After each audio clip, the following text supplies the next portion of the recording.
Hey guys, how's it going? Shimbob here, and oh my goodness, since the last time I did a discussion video like this last week, there's been even more drama on the topic of EA, microtransactions. Now this whole net neutrality thing is just been blowing up on Twitter. I think that seems like an issue isolated mostly to America, but it will affect us here in Australia a bit too.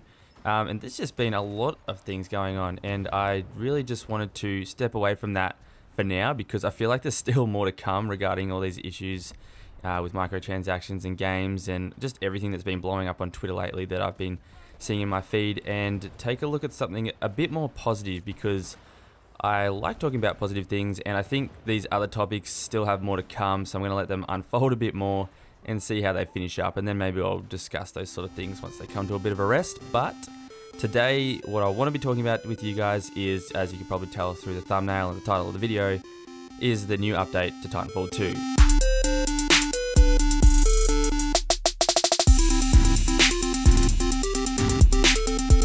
After over a year later since the game was released, and you can tell that it's been over a year because we've already got another Call of Duty.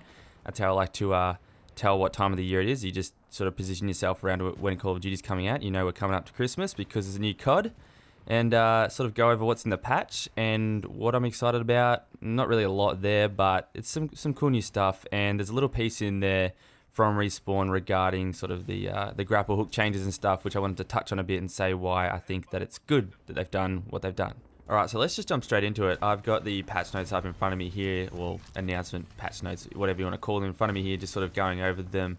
And it's good to see that they've got some more gun skins coming out. I mean, I thought they were just going to have like themed ones for Halloween and the ones before that, and that was it. But I mean, I guess skins is something that you can constantly be making. That I guess like not easy, but the artists will be smashing out so many things regularly that it would be hard not to put these things in the game. So I really like to look at the Heatsink Vault.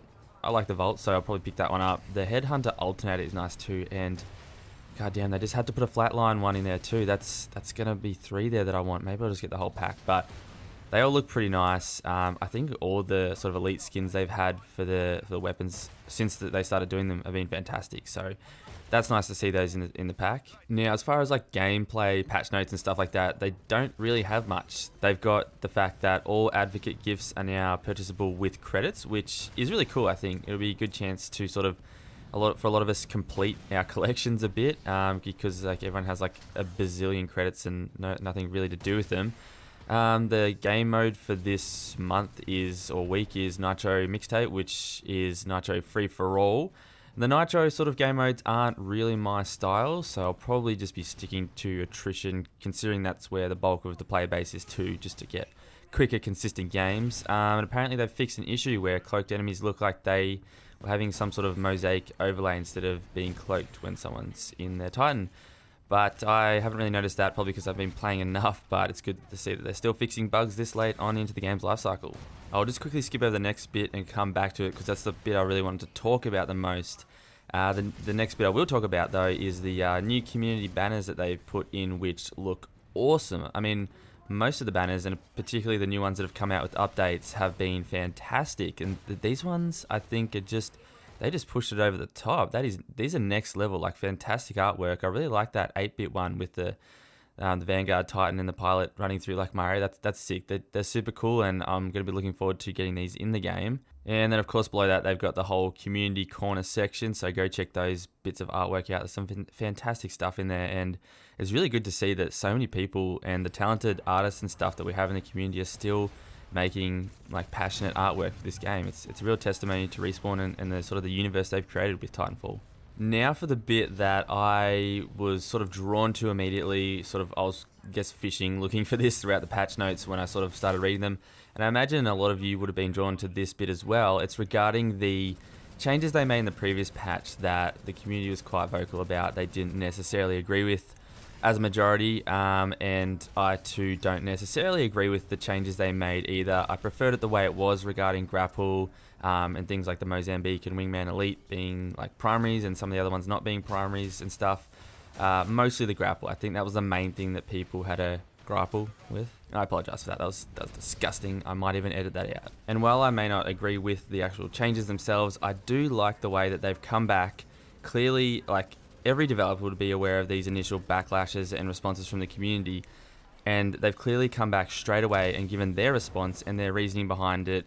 Whether we like it or not, you got to give them props for being transparent and explaining their decision making, which a lot of studios just don't do these days, and it's really refreshing, and one of the reasons why I really love Respawn. So basically they're just saying that it's the most used tactical ability, which I'm not surprised, and it's causing players to, I guess from their point of view, not try out other tactical abilities in the game, which I guess is fair enough. They've put all this effort into making other tacticals and stuff in the game, and if they're not getting used a lot or by a large majority of the player base who are sort of just sticking to the one, then, you know, this late in the game's life cycle, they might try something like this and sort of force the player's hand to try new things out, and they have.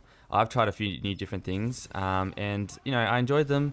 I do prefer the grapple the most, just because it is something really unique to Titanfall 2 in the way it handles, but I really like the way that they've come out and said it, and they haven't necessarily said that what they've done is right and they're right and they've made the right decision and stuff. They've said, this is why we did it, this was our thinking behind it, and they haven't dismissed the idea of changing it back or changing it similar to something different in the future to shake up the meta again, as they like to say. So that's the main thing I really wanted to point out here, is don't hate on them so much because they've changed the game.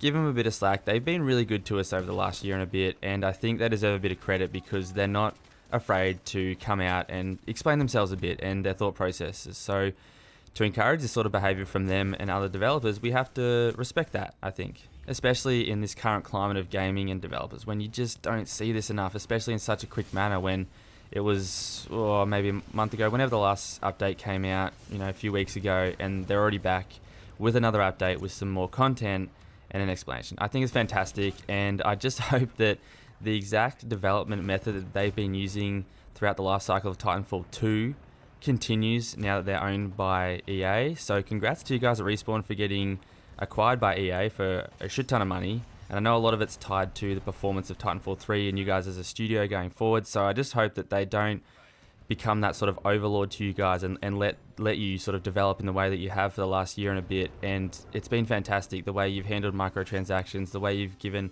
constant content at a good price, and just like, it's one of those cases where the product itself has spoken louder than all the gimmicky, like, cheap tactics to try and get our money. The product, the game itself, has made us want to play and spend more money on it. So I think that's the way that all games should be made, but, you know, that would be a perfect world. So that's pretty much all I want to say, guys. Go ahead and check out the patch notes. I'll leave a link to those down in the description. Go ahead and leave a thumbs up. It's really appreciated. Even subscribe for more content like this. And until next time, just keep doing what you're doing, guys. Cheers.